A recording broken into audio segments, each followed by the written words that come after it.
My dad and I ran a business together cleaning out foreclosed homes for a real estate agency as I was finishing high school. I was a senior, so I got out at lunchtime and we could usually get a house done in a half day. Sometimes we'd get some bad ones, and we had a few guys that we would call to see if they wanted to make a quick $100 for a day's work. On my literal last day of class, my dad picked up one of our usual guys and got one house about 90% done by lunch. He was a pretty normal guy that we had never had any trouble with. The guy we paid to help my dad went out to the truck and came back into that house with a gun and robbed my dad of his wallet and took his keys and left in our truck. The funny thing is, my dad only had the cash he was about to give him an hour later for finishing up the house. The state police got the guy's number from us and they told him some bogus story about how my dad was being investigated for not paying his workers, and if met them with the truck they would get his statement and let him go. Idiot pulls up and gets arrested on the spot. He got 8 years in prison.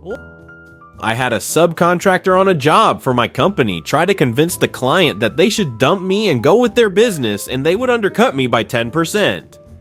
Learned this from the client, who asked me to find another person to service our contract. We had a young IT intern helping with some hardware inventory tasks. It wasn't uncommon for laptops not to make it back to us, as projects would hoard them from terminated employees. But one day, we noticed his backpack open and a laptop of a model we used sticking out. Sent him to the other side of the building and checked the serial number, and yep, it was one he reported as missing during a recent inventory. Opportunistic theft is one thing, but bringing it back into the office every day, just wow.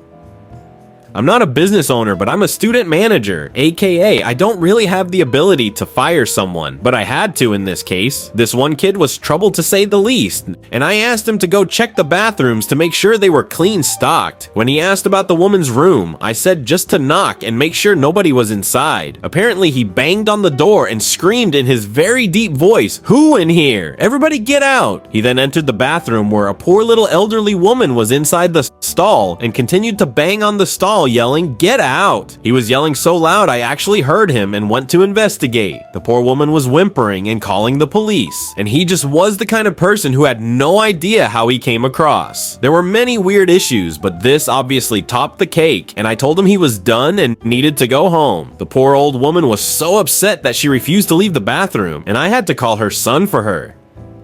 Not a business owner, but at a previous job, we had issues with food being stolen from the break room fridge. The company made a big stink about it and it kept happening, so they very obviously installed security cameras in the break room. Like big fucking cameras in plain sight pointing at the fridge, with our bosses being very direct about, "There is the camera, you really want to lose your job over eating someone's sandwich?"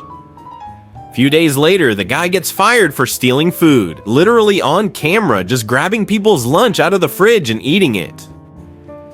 Don't own a business, but work on employee claims and lawsuits. A guy filed a discrimination complaint against the company after he got fired for stealing hot dogs from the refrigerator. This warehouse, a big company that was not at my location, kept a stock of hot dogs for employee appreciation picnics, usually weekly cookouts. No one knew why they were disappearing, so announcements were made, and all employees were asked to not eat the hot dogs, and if they wanted some, they could ask, but couldn't have several packs. That didn't work, so warnings were announced. Finally, a camera was installed near the refrigerator, and he got caught red-handed. He was just practically inhaling the hot dogs directly from the refrigerator. After he was fired, he filed a discrimination claim on the basis of disability due to his weight. I sent the response with a video of him eating the hot dogs. Also, he couldn't prove his weight was a disability under the ADA, and weight is not a protected class. We won that claim. My dad owned his own business working as a color corrector / editor. He had this one employee who had been there since day one and ended up becoming similar to an assistant manager. My dad owned that company for 10 plus years, and just recently he had to fire the assistant manager because apparently he was telling employees and customers that my dad hates gays, people who aren't white, his kids, his whole family, that he's a terrible person, etc. Basically driving all business away, pushing my dad's company towards bankruptcy. Turns out he was a narcissistic sociopath. My dad just said his employees never trusted him enough to tell him about what this guy would say to them. Had a guy on a location fake an injury. Now mind you, he did injure himself severely accidentally, but that wasn't his plan. His plan had been to fake a minor injury and get put on workers' comp. The problem was, he screwed up how to do it and ended up hurting himself severely. You ask, how did you know he was trying to fake injure himself? Well, that's very easy to explain. We had a 20-minute tape of him hiding behind one of the trucks on the worksite practicing his fall. Then a written confession from friends saying that he'd been planning it since the day we hired him.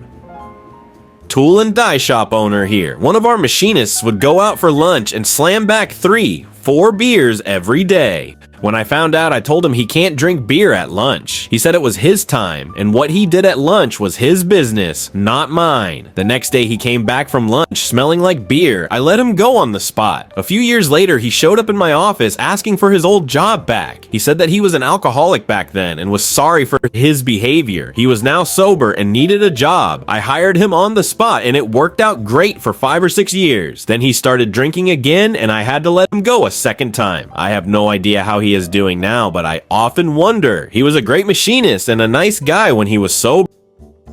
I used to do some consulting work and hired a woman to help out, mostly clerical stuff and whatnot. I flew down to St. Thomas for a meeting and got a call from Sonny Troll at 10:30 p.m. She had keys to my building but didn't know about the alarm. Basically, she and her boyfriend brought another couple down to have a foursome in one of my offices I'd converted to a bedroom where I could crash it if I worked late. So one called her.